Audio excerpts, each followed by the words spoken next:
अस्सलाम वालेकुम, कैसे हैं आप सब लोग? उम्मीद है कि सब ठीक-ठाक होंगे, खैर खैरियत से होंगे। तो अभी है जी सुबह-सुबह का टाइम।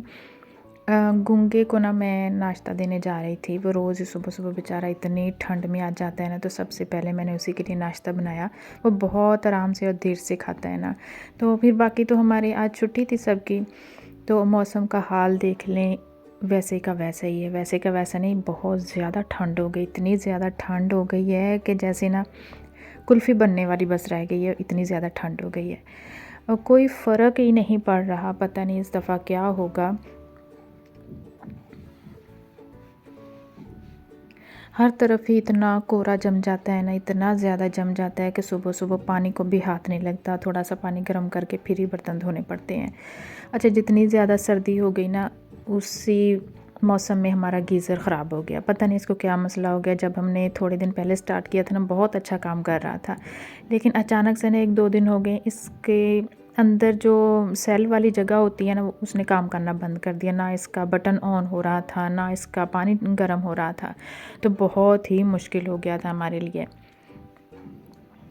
तो अभी ये उतार के नीचे चेक कर रहे थे, देख रहे थे कि चले मैं खुद ही इसको देखता हूँ, अगर मुझसे बटन चेंज हो गया तो मैं खुद ही कर लूँगा।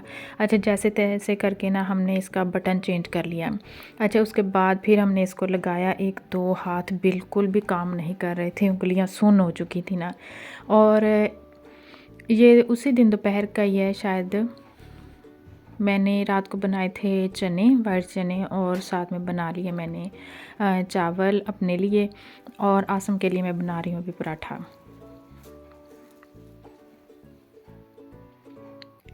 आज मैंने मशीन भी लगाई थी और सारे कपड़े मैंने, सारे जितने भी थे ना, बच्चों की ज़्यादातर ट्राउज़र, पैंट्स, जुराबें थी, वो सारी मैंने धो के डाल दी। और ये है मेरे बर्तन जो सुबह से बाहर हैं और बिल्कुल भी खुश्क नहीं हुए।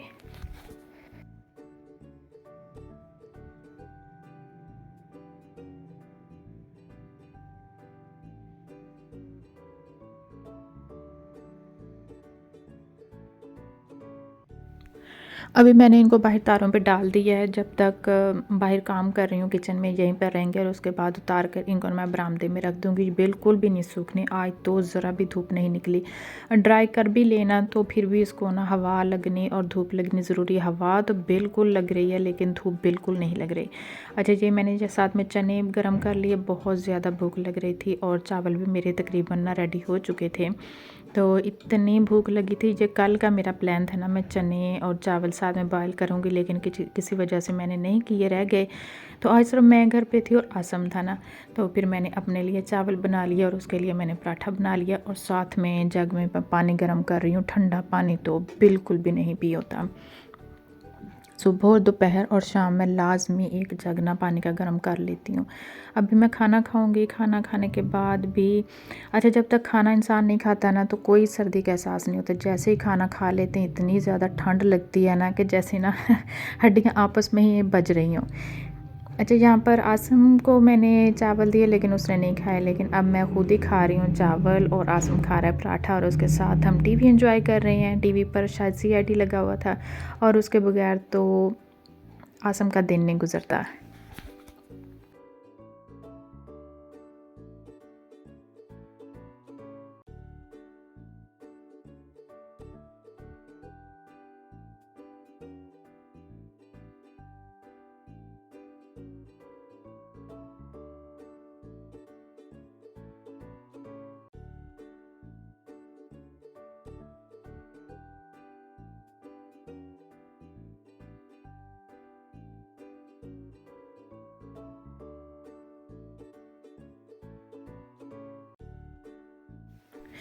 खाना खाने के बाद आसिम रज़ाई में चला गया, और मैं बर्तन भाई रखने आई, तो मुझे ना आवाज़ आ रही थी कि हमारे जो साथ वाला दरख्त है ना, जो आधा हमारे सीन में है, वो साथ वाले जिनका हवेली है, वो काट रहे थे। मैंने शुक्र, बड़ी शुक्र है, इन्होंने काटना तो शुरू किया। एक तो जो थोड़ी सी धूप आती है ना, वो धूप भी नहीं आती, लेकिन उन्होंने सारा नहीं काटा, सिर्फ अपनी तरफ वाला एक हिस्सा काटा। और जो गीज़र लेके गए थे आज शहर, वो भी सही करवा के लेके आए हैं।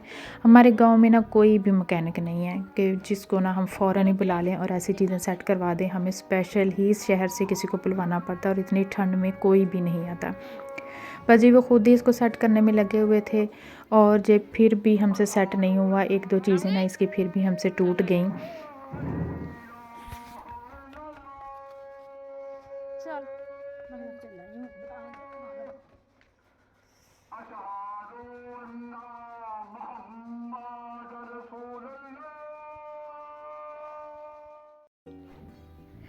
अभी मैं बना रही थी शाम के लिए हंडिया और आज कुछ भी समझ नहीं आ रहा था। पहले तो प्लान बना चलें जी आलू अंडे बना लेते हैं, लेकिन मैंने कहा नहीं भाई आलू अंडों का बिल्कुल दिल नहीं जा रहा।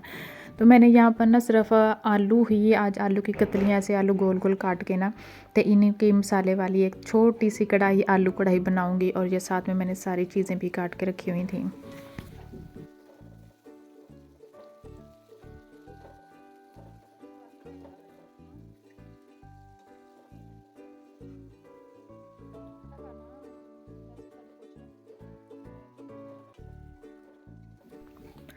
उसके बाद जी मैंने चूल्हा बंद कर दिया और ये कहने लगे कि मेरे साथ ना आके थोड़ी सी हेल्प करवाओ। एक तो इतनी ज़्यादा ठंड है और हाथ तो बिल्कुल काम नहीं कर रहे। ये रेंच और प्लास वगैरह पकड़ते हुए ना हाथ तो बिल्कुल ही दर्द करने लगे थे। तो फिर मैं चूल्हा बंद करके आ गई और अभी आसम जा रहा था अपनी बुक्स को ना कवर लगवाने।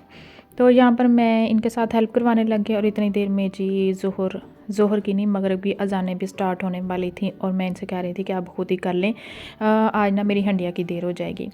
तो अभी आसम को भेजने लगी उसे, वो भी बिल्कुल बिना जर्सी नहीं पहनता। मुझे ठंड नहीं लगती, बच्चों को जब ठंड लगती है ना तो माँओं को ज़्यादा टेंशन होने लगती है, लेकिन नहीं बच्चे तो आजकल मानते ही नहीं। अभी मैं उनके साथ हेल्प करवाने लगी थी। वो प्लास लेने आई थी रक्शे में से। मैं तो तेनों कल परसों का ही क्या होया सीगा।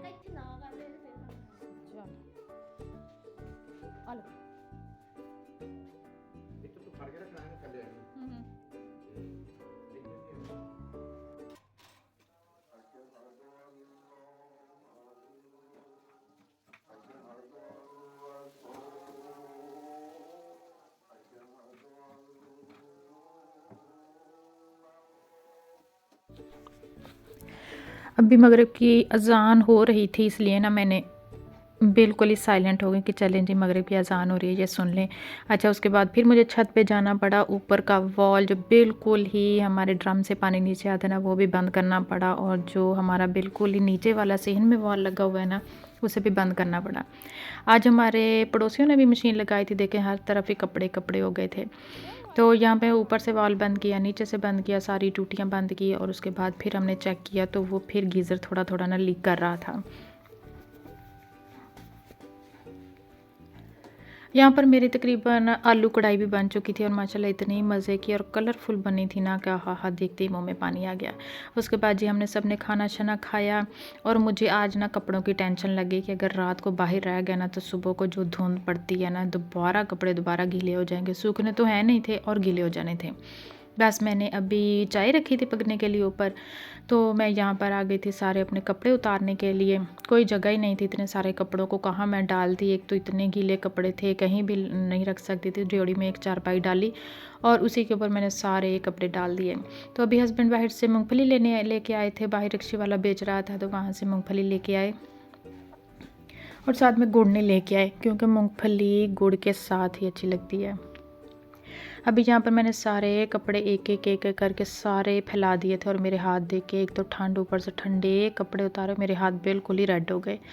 यहाँ पर चाय भी मेरी तकरीबन तैयार हो चुकी थी और अभी तो कुछ और काम करने को दिल नहीं चाह रहा था। एक तो ठंड, मैंने दोपहर तो होती नहीं है ना, तो आज मैंने मशीन भी लगाई थी और मेरे हाथ बिल्कुल सुन्न हो चुके थे। पहले मैंने सोचा कि सारे बर्तन धो के और किचन की सफाई करके ही जाऊँगी, लेकिन हिम्मत नहीं हो रही थी। तो जब भी जो मूँगफली लेके आए थे, गुड़ थोड़ा सा घर पड़ा हुआ था, वह मैं अंदर लेके गई क्योंकि बड़ा बेटा तो अभी मेरा घर पे थे नहीं, दोनों वो लाहौर गए हुए थे और मैं आसम और सिर्फ उसके बाबा थे। और देखें मेरे मुंह में से इतनी भाप निकल रही है ना, बहुत ज़्यादा ठंड हो रही है।